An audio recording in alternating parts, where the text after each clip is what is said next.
बंधुओं, जैसा कि आप सभी की जानकारी में है कि झालावाड़ में कृष्णा वाल्मीकि जी पर एक हमला होता है और उस हमले के फलस्वरूप एक प्रथम सूचना रिपोर्ट दर्ज करवाई जाती है। आश्चर्यजनक रूप से उस प्रथम सूचना रिपोर्ट में schedule caste and schedule tribes prevention of atrocities act 1989, जिसे आगे चलकर मैं ST/SC एक्ट के रूप में संबोधित करूंगा, उसका FIR में कहीं भी उल्लेख नहीं आता है। FIR की कॉपी हमारे पास है। अगर कृष्णा वाल्मीकि जी पर किसी भी प्रकार का हमला हुआ था तो जो प्रथम सूचना रिपोर्ट है उसको ST/SC एक्ट जो था उसके अंतर्गत दर्ज नहीं किया गया। प्रश्न उठता है कि ऐसा क्यों किया गया, और आज इस पत्रकार वार्ता के माध्यम से मैं राजस्थान के मुख्यमंत्री उर्फ राजस्थान के गृह मंत्री अशोक गहलोत साहब से पूछना चाहता कि क्यों जो प्रथम सूचना रिपोर्ट दर्ज हुई वो SC/ST एक्ट के प्रावधानों के अंतर्गत नहीं हुई। 6/7/2021 को झालावाड़ के पुलिस अधीक्षक एक डॉक्यूमेंट जारी करते हैं। उस डॉक्यूमेंट के अंदर लिखा होता है, प्रकरण में मजरूब कृष्णा हरिजन अनुसूचित जाति का होने से अनुसूचित जाति संबंधी धारा 325 जोड़कर अनुसंधान श्री अमित कुमार IPS सहायक पुलिस अधीक्षक व्रत झालावाड़ द्वारा किया जा रहा है।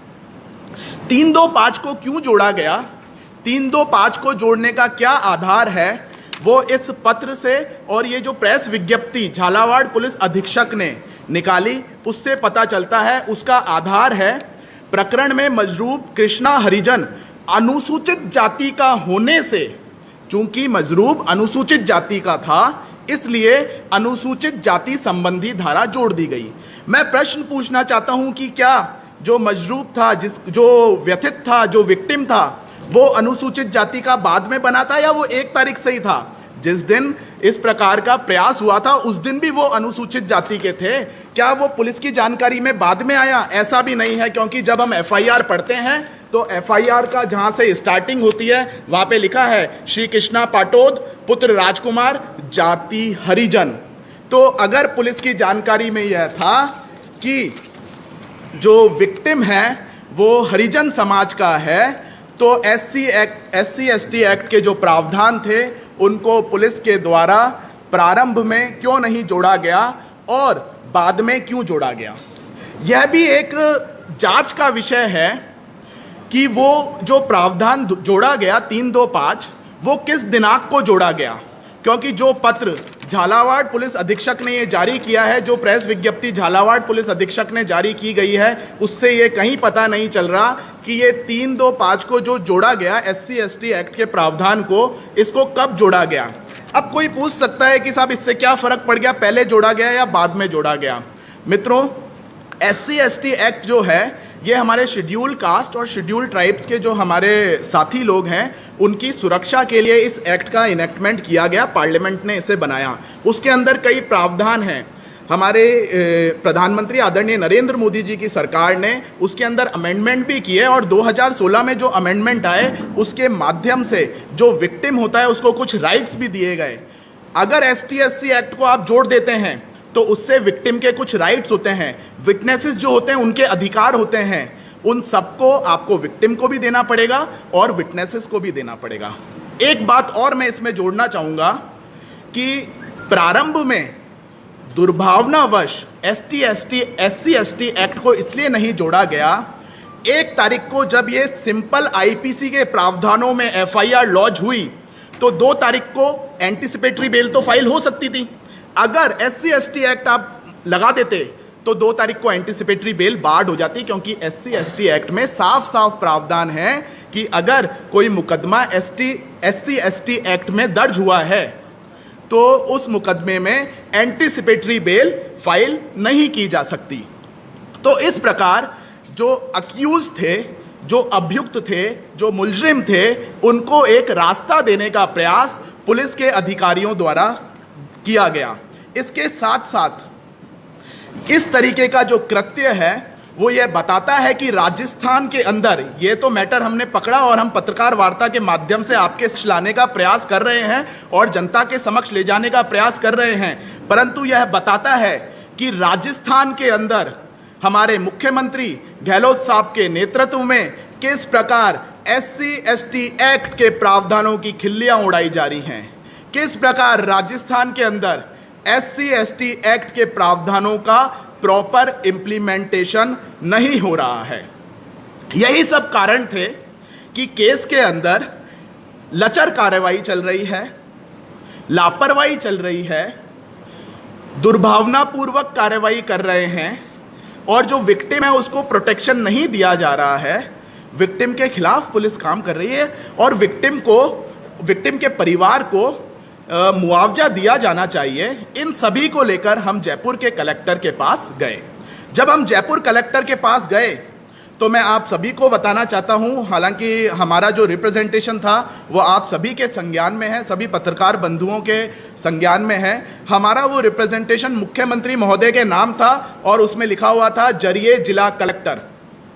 जिला कलेक्टर साहब से केवल इतना आग्रह था कि वो हमारी बात को सुने और उसको आदरणीय मुख्यमंत्री जी को फॉरवर्ड करें, पर जिला कलेक्टर ने सुनने में किसी भी प्रकार की रुचि नहीं दिखाई और इसके विपरीत हम लोगों के साथ सम्मानपूर्वक व्यवहार नहीं किया गया। मेरे साथ हमारे प्रदेश के महामंत्री भाई राजकुमार बिवाल, प्रदेश के मंत्री भाई रामकेश मीणा और प्रदेश के अन्य पदाधिकारी भी जिला कलेक्टर के पास गए, परंतु यह बहुत आश्चर्यजनक था कि अगर युवा शक्ति एक जिला कलेक्टर के पास जाती है तो जिला कलेक्टर उसके साथ किस तरह का बर्ताव करता है।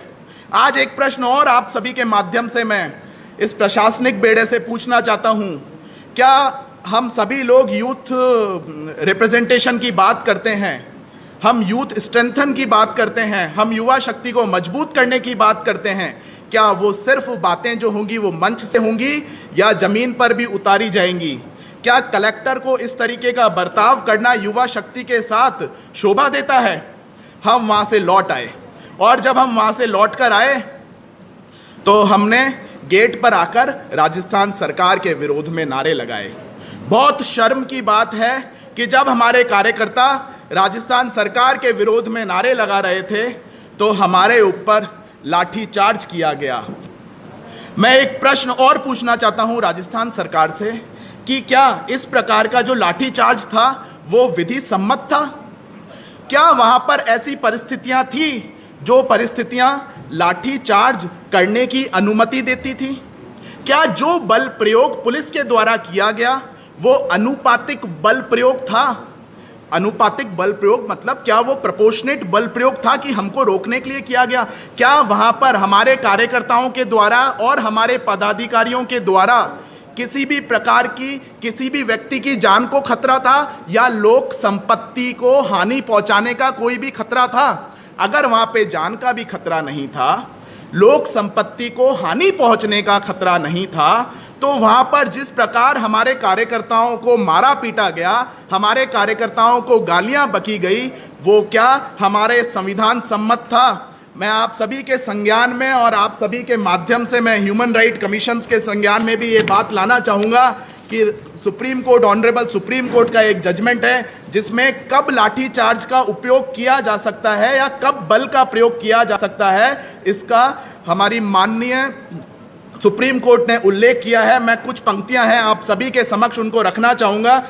सुप्रीम कोर्ट कहते हैं, Many times the situation turned ugly or go out of control because of lack of sufficient training to the police personnel to deal with violence and challenges to their authority.